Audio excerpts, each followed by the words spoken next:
If I can help somebody as I pass along, if I can cheer somebody with a word or song, if I can show somebody he or she is traveling wrong, then my living shall not be in vain.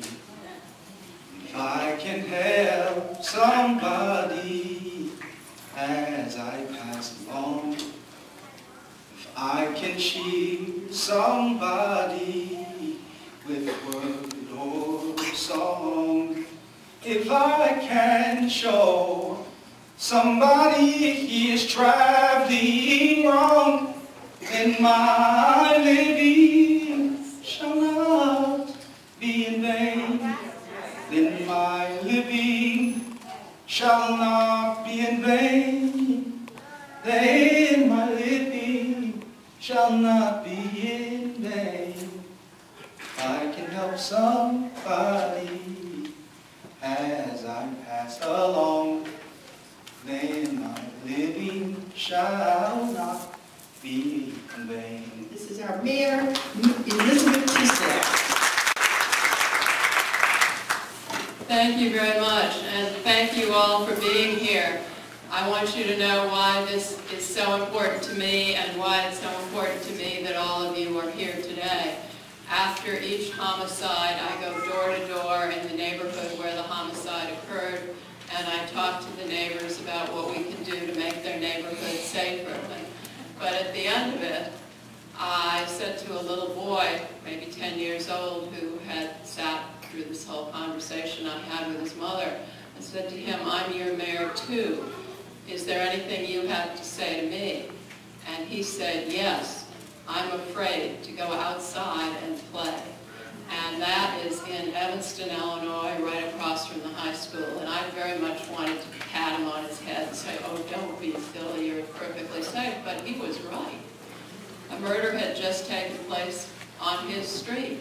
And that is not okay. And that made me think that earlier in the year, when I had been right across from St. Francis Hospital, where another murder had occurred, I looked, there was not a child outside on the street the day after, it was July 5th, the day after the murder. Oakton's playground was empty, and I didn't see a kid anywhere.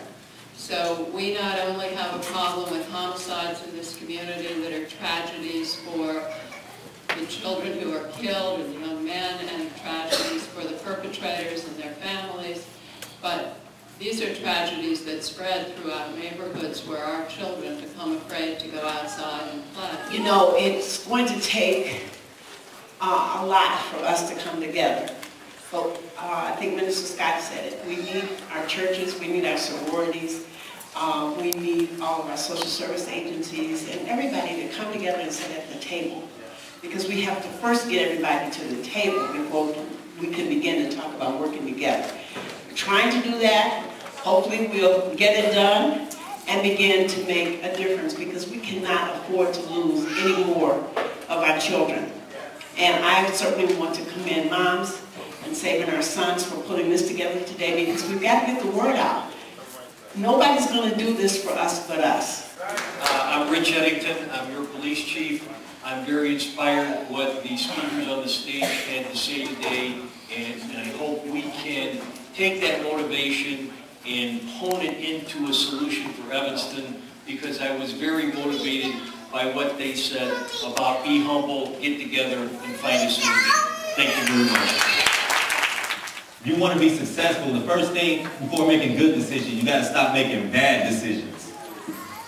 Look around the people you hang around with. Where are they going to be in 10 years? If you're not going to be in college and be successful, that's the people you need to hang with. If they're going to be in jail, they're going to be dropouts, that's not the crowd you need to be with. You got to value yourself. Value your future.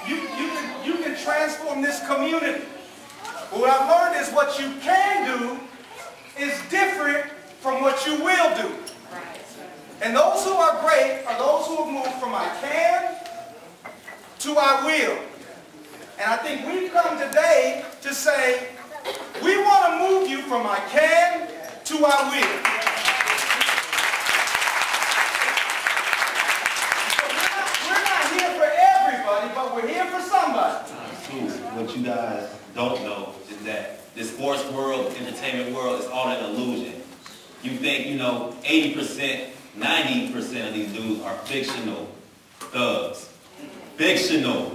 These guys went to college. These guys went to college. Diddy went to college. Lil Wayne went to college, has a degree. Plies went to college. You know what I'm saying? These guys, you guys don't hear that. These guys went to college. These guys got education.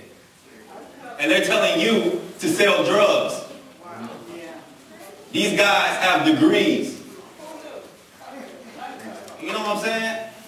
It's an illusion, man. They doing that to just dumb us down. The difference between some of us and others of us, we didn't get caught. And if the truth be told, if modern technology would allow us to hook a coaxial cord into our sides and play our life story back on a screen, there would be some parts of us that none of us would want anybody to see. Parents, be careful about the models you are putting before your kids. Be careful about the men you bring into your house. You be careful about who you open your life up and put your kids in front of, because that man scarred me. You be careful about what you are allowing your kids to see. So, and this leads into mentors. Parents, recognize sometimes there are people in your life who can take your baby farther than you.